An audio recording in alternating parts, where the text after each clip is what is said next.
Assalamualaikum warahmatullahi wabarakatuh.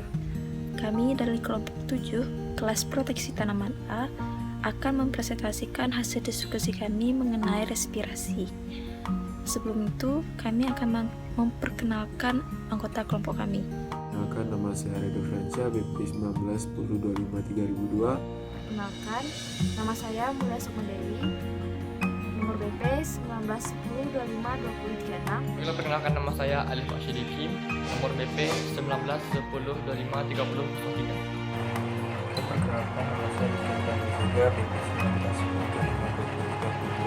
1910252032. Nama saya Rivaldo Kurandi, BP 1910252035. Perkenalkan, saya Afifah Fauzia, BP 1910252020. Baiklah, di sini saya akan menjelaskan tentang apa itu respirasi. Respirasi adalah oksidasi kompleks bahan makanan dalam semua sel hidup suatu organisme untuk membentuk molekul yang lebih sederhana dengan cara melepaskan energi. Peristiwa respirasi ini berlangsung secara terus-menerus baik siang maupun malam, dan apabila respirasi ini berhenti, maka sel hidup tersebut akan mati. Sekian. Selanjutnya, kita akan membahas perbedaan antara respirasi aerob dengan respirasi anaerob. Pertama, dalam penggunaan oksigen, yang mana respirasi aerob menggunakan oksigen, sedangkan respirasi anaerob tidak menggunakan oksigen. Perbedaan yang kedua adalah pada asam laktat. Respirasi aerob tidak menghasilkan asam laktat, sedangkan respirasi anaerob menghasilkan asam laktat. Perbedaan yang ketiga adalah pada produk.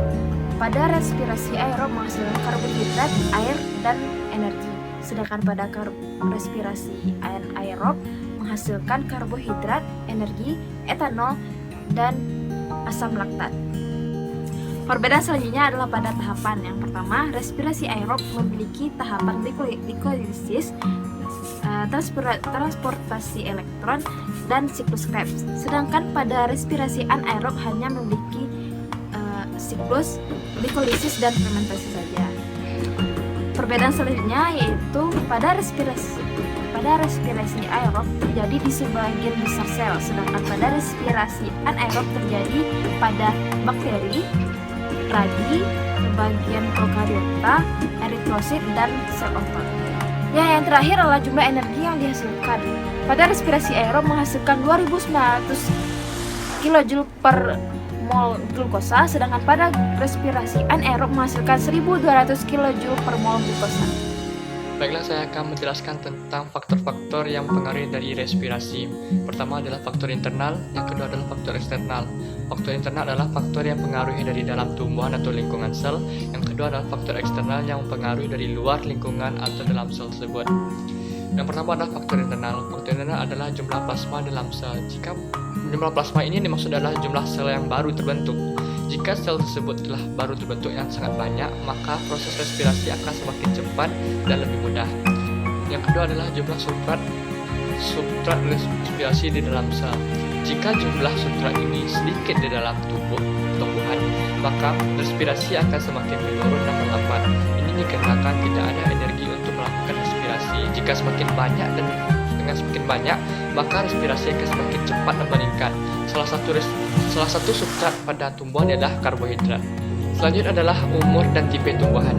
Jika tumbuhan ini memiliki umur yang muda, maka sel-sel akan lebih banyak diproduksi, sehingga respirasi akan semakin cepat karena banyaknya sel muda tersebut. Sebaliknya, jika tumbuhan ini memiliki umur yang lebih tua, maka sel-sel tersebut akan sedikit bereproduksi dan menyebabkan respirasi akan menurun dan lambat. Selanjutnya kita akan masuk ke faktor eksternal. Faktor eksternal adalah faktor yang terjadi di luar lingkungan atau di luar sel. Salah satunya adalah suhu. Suhu sangat mempengaruhi dari respirasi. Jika suhu meningkat, maka respirasi akan semakin cepat. Hal ini dipengaruhi jika 10 derajat Celcius suhu naik, maka akan mempengaruhi kecepatan dari respirasi tersebut. Kedua adalah kandungan oksigen di dalam udara. Jika kandungan oksigen tersebut tinggi, maka respirasi akan semakin cepat. Jika kandungan oksigennya rendah, maka respirasi akan semakin lambat. ketiga adalah kandungan karbon dioksida di udara. Jika kandungan karbon dioksida di udara lebih banyak daripada oksigen, maka stomata akan menutup dan menyebabkan pertukaran udara di dalam tumbuhan akan terganggu.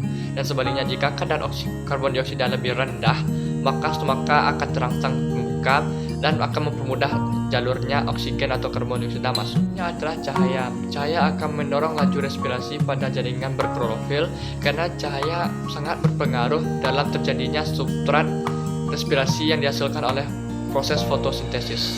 Yang selanjutnya adalah gram mineral. Bila terjadinya penyerapan mineral-mineral dalam tanah, maka laju respirasi akan meningkat. Hal ini berkaitan dengan energi yang dibutuhkan pada saat gram atau ion tersebut diangkut. Keperluan energi tersebut dipenuhi oleh kenaikan laju respirasi. Kali ini saya akan menjelaskan tentang apa respirasi aerob dan anaerob. Pertama yang akan saya jelaskan ini respirasi aerob. Respirasi aerob adalah reaksi pembuatan senyawa glukosa dengan menggunakan oksigen. Ada 4 tahapan yang terjadi pada respirasi aerob. Pada proses pertama yakni terjadinya glikolisis, yakni pemecahan molekul gula menjadi senyawa asam pirufat terjadi di sitoplasma. Pada proses kedua terjadinya dekarboksilasi oksidatif di mitokondria yang mengubah asam pirufat menjadi asetil CoA. Proses ketiga yakni terjadi proses siklus Krebs di mitokondria yang menghasilkan oksaloasetat dan asam sitrat. Di tahap terakhir atau tahap keempat terjadinya transport elektron di membran dalam mitokondria yang menghasilkan H2O dan energi. Lanjut pada respirasi anaerob, yakni berkebalikan dengan respirasi aerob. Respirasi anaerob adalah proses pemecahan glukosa yang tidak membutuhkan oksigen.